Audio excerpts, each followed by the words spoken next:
Park. A onda é ser feliz agora. Apresenta Pode Impactar. Olá, eu sou a Mariana Marques e esse é o Pode Impactar, uma série de conversas sobre impacto social, tentando vislumbrar um mundo possível no futuro e sempre pautado por uma luta que é presente pela dignidade, pela fraternidade, pela sustentabilidade, pela prosperidade. Hoje eu tenho a alegria de receber aqui no estúdio e no Ceará a Ana Sarcovas, que é empreendedora e investidora, especialista em ESG, que é governança ambiental, social e corporativa. E também a Marina Pfeffer, que é psicóloga e fundadora de um negócio chamado Generation Pledge, que você vai já descobrir o que é junto comigo. Ana, queria começar com você. Eu tenho uma curiosidade de entender se o ESG é uma realidade nas empresas brasileiras. Muito se fala sobre isso, a gente sabe que isso foi criado há um tempo. Queria que você dissesse quanto tempo. E se isso é uma realidade nos grandes players, se isso é uma realidade só no eixo Rio-São Paulo, assim, como é que você vê esse panorama do ESG no Brasil hoje? Vamos lá. Bom, primeiro que acho que o ESG, ele foi mudando um pouquinho esse nome, né? Acho que ele nasceu muito como sustentabilidade, na verdade começou assim como uma responsabilidade social, né? Ou lá atrás com investimento social privado, e aí a gente via que ele era muito dissociado do core business das empresas. Então, principalmente ele era feito com institutos, fundações, e a empresa operava do jeito que ela operava tradicionalmente há muito tempo, não olhando as questões do ponto de vista de impacto social e ambiental. Já faz algum tempo, mas acho que ele tornou, assim, veio com muita força na pandemia, né, com o termo ESG, muito pautado pelo mercado financeiro, né? Mas antes do mercado financeiro, você já viu um movimento muito grande das empresas com relação a temas de sustentabilidade, principalmente nas áreas de governança e na área social, né? E acho que depois a área ambiental ela foi entrando com mais afinco, eu diria, quando começou os temas mais com relação às mudanças climáticas, principalmente.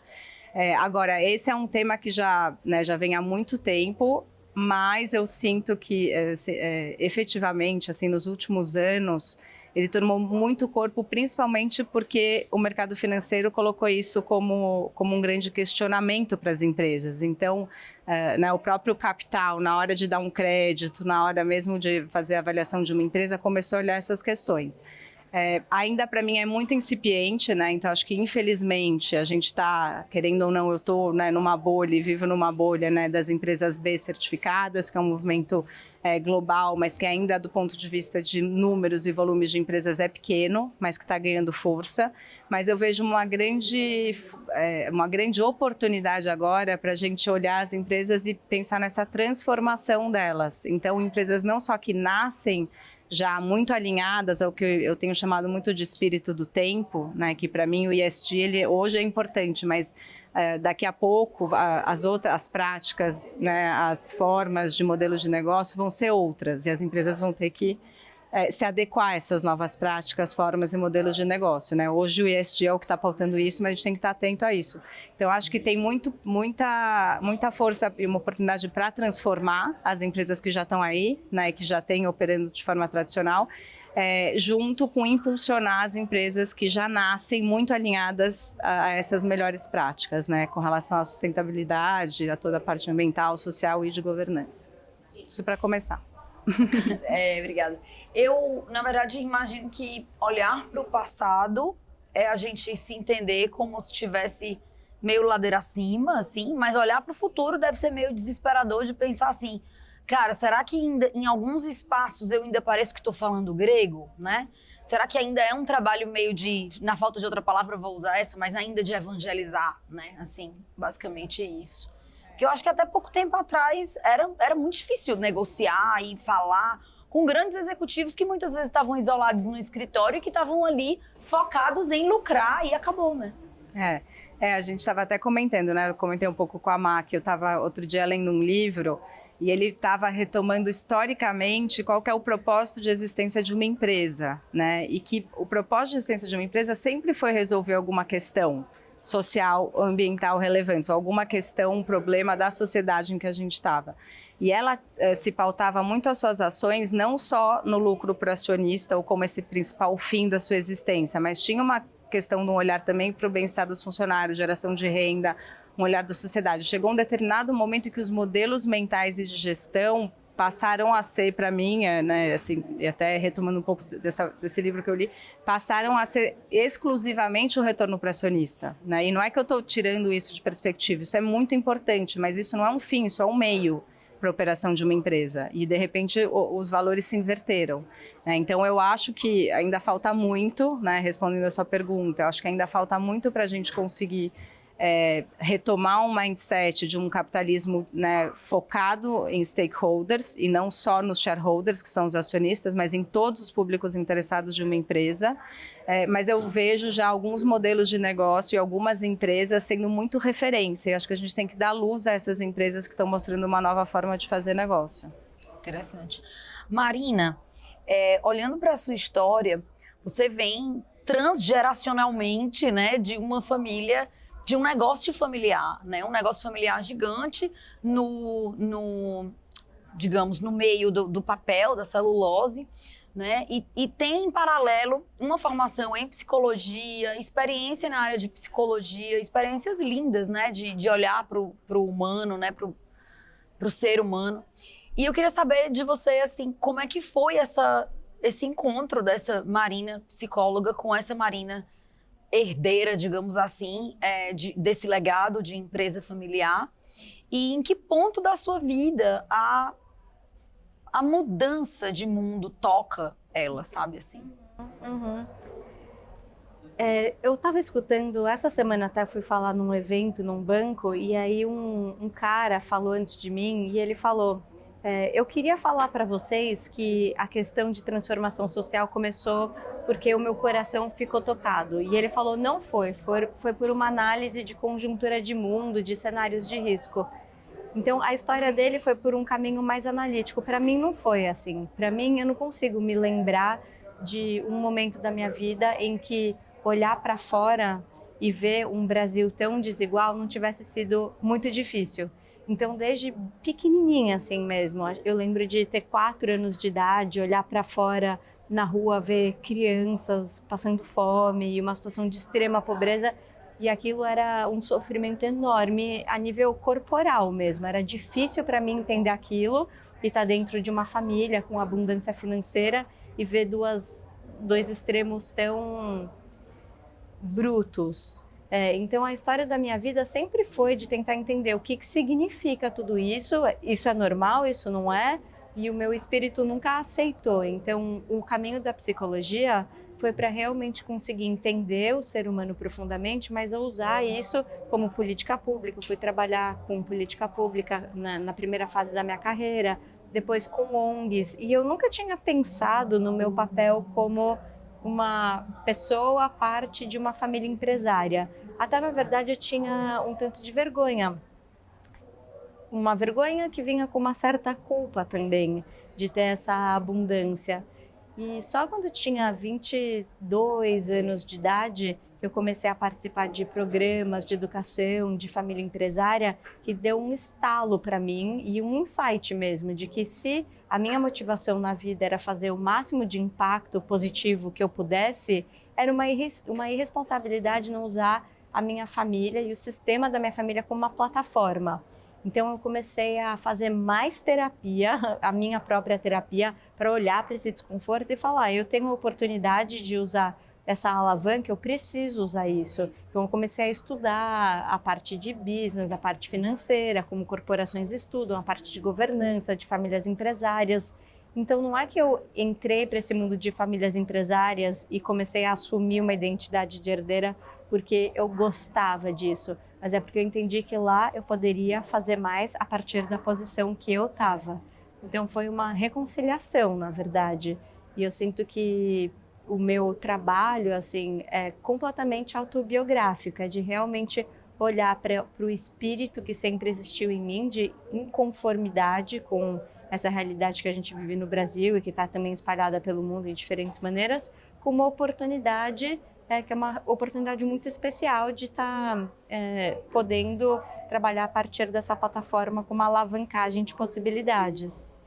é autobiográfico, ao mesmo tempo em que não é nem um pouco autocentrado, porque o seu ponto de partida é um ponto de partida puramente empático, né? De, com 4 anos de idade, olhar para fora da janela de casa ou do carro e ver aquilo. Então, o fundo disso tudo, apesar de ser autobiográfico, não é autocentrado, né? Então, isso é muito incrível. Ao longo do tempo, eu já fiz vários exercícios de quais são os valores que me orientam, quais são os princípios que são as minhas estrelas guias. E eu entendi uma coisa muito profunda para mim, que é um valor. Os outros, o outro, né, a alteridade, quem não sou eu, importa para mim. A diferença importa, o outro importa. Então, eu não gostaria de apagar a minha humanidade fingindo que essas questões não me tocam. E se eu estou numa situação financeira boa, mas 80% do meu país não tem um teto para minha felicidade, e isso já está muito endereçado dentro. E como é que tua família encara isso quando você coloca isso para fora, depois de terapia? Assim, você era vista como com um certo estranhamento ou você foi acolhida imediatamente? Eu tenho muita gratidão pela liberdade que a minha família sempre me ofereceu. Acho que liberdade é um traço bem próprio assim, da minha família. Nunca me pediram para trabalhar na empresa, nunca me pediram para fazer escolhas diferentes, bem pelo contrário, sempre impulsionaram as minhas escolhas, sempre cobraram excelência. E eu também cobro isso de mim, acho que é o importante mesmo.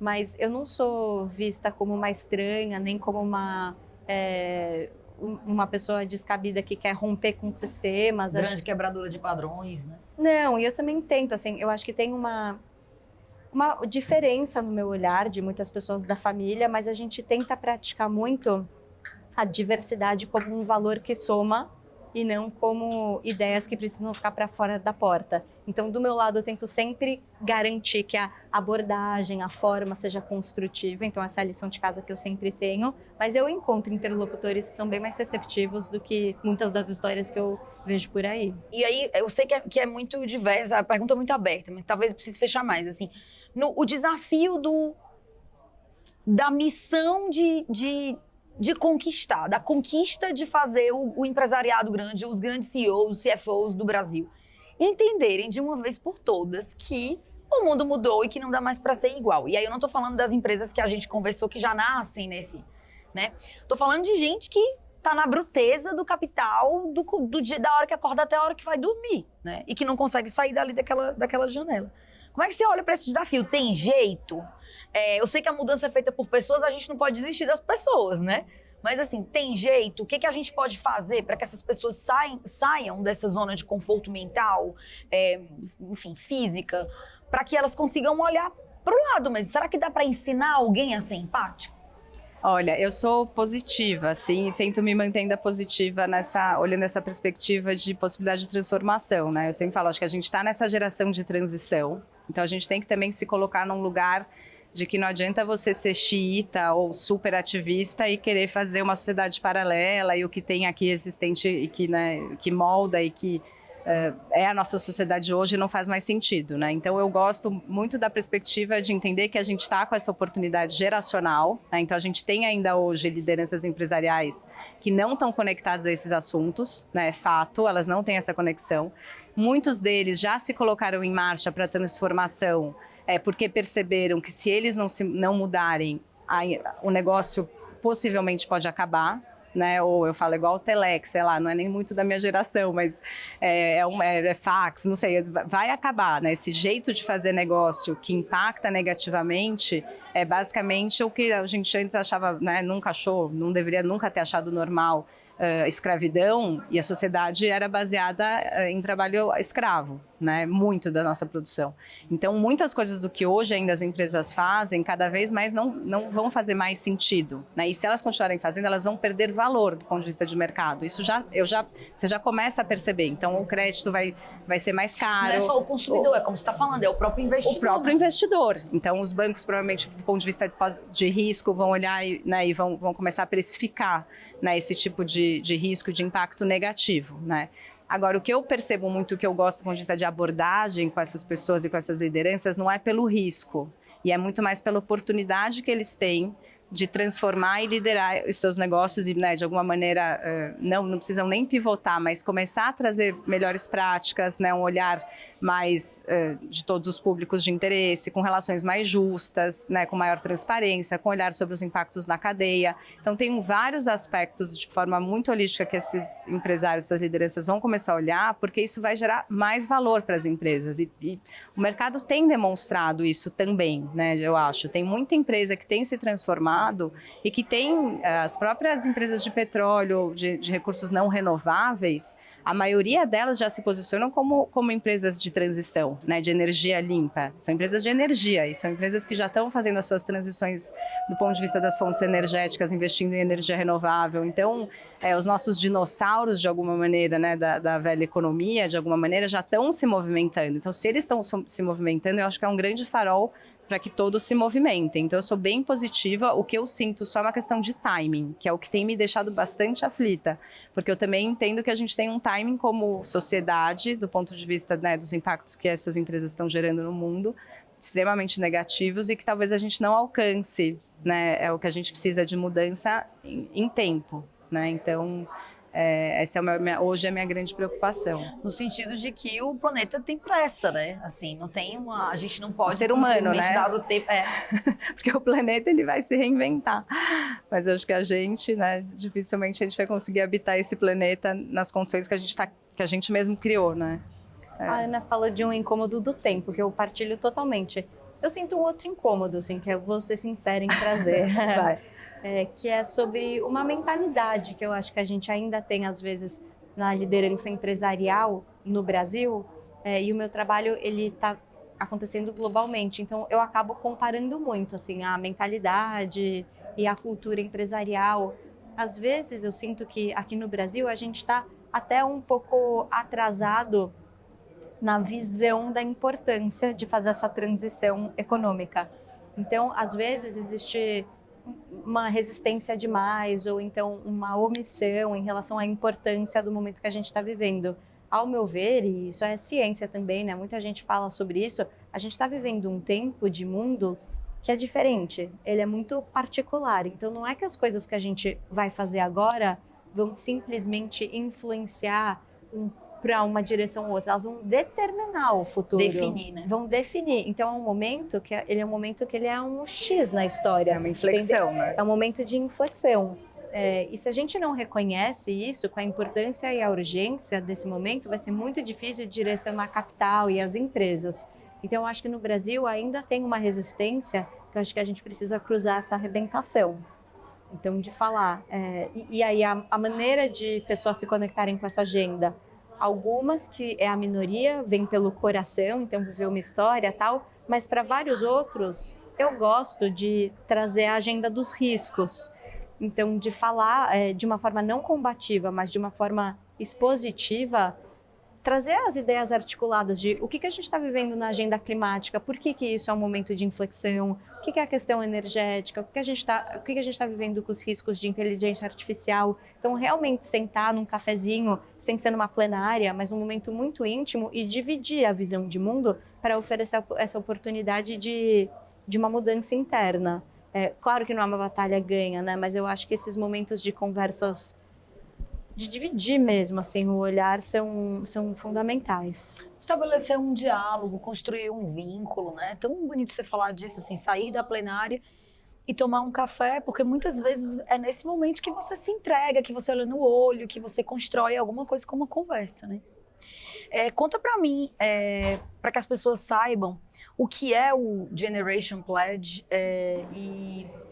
e como é que isso se estabelece hoje? É disso que você está falando quando diz que seu trabalho hoje é internacional? Sim. Então, 85% do meu tempo hoje está voltado para o Generation Pledge, que é um grupo de pessoas pelo mundo inteiro que vem de famílias com patrimônio, que se comprometem a usar o patrimônio total para fazer o máximo de impacto positivo possível. Então, a gente faz isso a partir do que a gente chama de policapital. São vários os capitais. O capital social, então influenciar outras redes, outras pessoas. O capital político, de tentar influenciar a política pública. Capital de carreira, então usar as suas competências e a sua própria profissão. E o capital financeiro, que é investimento as empresas, para quem ainda tem empresa operante, e filantropia. Então, a gente ajuda os herdeiros de patrimônios a mapearem o seu policapital e usar.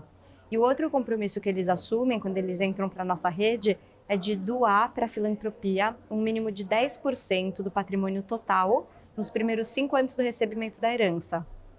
Então, esse é um compromisso que ele é importante, que ele é emblemático e que, com a soma desses herdeiros, começa a fazer uma diferença importante, né? Assim, financeiramente, mas no fim do dia o que a gente quer é realmente ver uma mudança na cultura de riqueza multigeracional. Tem muita riqueza de primeira geração, mas no mundo a maior parte do capital privado vem de famílias multigeracionais. E tem muito incentivo para pensar em como você protege ao máximo isso, quando na verdade a gente vê que a demanda do mundo é de distribuir de uma forma que é benéfica, de uma forma partilhada, né? Então a gente tem que aprender a pensar patrimônio de uma forma diferente, usar princípios que dizem respeito a quem a gente é e transformar isso em alocação de capital. Então esse é o trabalho que a gente faz. Incrível. Gente, eu queria conversar com vocês mais, mas nosso tempo tá ali, a plaquinha já subiu 2 vezes. Eu já ignorei a plaquinha, já não Então, dá mais vamos tempo. tomar um café também fora do Vamos podcast. tomar um café fora da plenária? Eu gostei. Gente, as meninas vão colocar a sua mensagem final, né? Eu queria agradecer sua companhia nesse dia, nesse momento. Eu me sinto muito feliz de estar aqui, de estar sendo ouvida junto com essas mulheres por você. Escute os outros episódios do Pode Impactar aqui nas plataformas do Diário do Nordeste. E eu sou a Mariana Marques e estão comigo aqui, estão ainda, Ana Sarcovas e Marina Pfeffer. Mensagens finais. Obrigada. Se despeça do Ceará, mas só diga até logo, não diga tchau. Até logo, que eu quero voltar para esse sol, para esse vento maravilhoso, essa energia deliciosa. Quero agradecer e acho que tenho a dizer para as pessoas se colocarem em marcha, sabe? Eu acho que é um caminho, acho que o importante é fazer as perguntas, parar para refletir, né? Conversar com as pessoas que já, né, se propuseram a começar essa mudança e entendendo que não vai ser da noite para o dia, mas que é um caminho, é uma direção, não é uma posição, né? Eu acredito que, mais uma vez, esse espírito do tempo ele muda. Então a gente tem que estar muito conectado ao que faz sentido para a nossa geração hoje.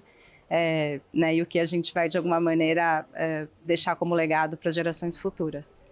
Que bonita essa imagem do se pôr em marcha, né? E assim, tem alguém na sua frente, você vai marchar, tem alguém na sua frente, preste atenção em quem já está fazendo isso. Né? Adorei, Ana, o jeito que você falou. Achei uma bela imagem literária. Acho que para mim a mensagem é: olha para dentro, se perguntar quem você realmente é e que futuro você quer construir. Depois se pergunta sobre em que pé da coerência você tá, com coragem e amor. E se não tiver, marcha na direção que você quer. Lindas, foram feitas para estarem juntas nesse momento, se completam. Um beijo para você, a gente se vê em breve. Muito obrigada. Beach Park, a onda é ser feliz agora. Apresentou Pode Impactar, com Mariana Marques. Patrocínio Instituto Aço Cearense e M. Dias Branco. Realização Somos articuladora de negócios de impacto.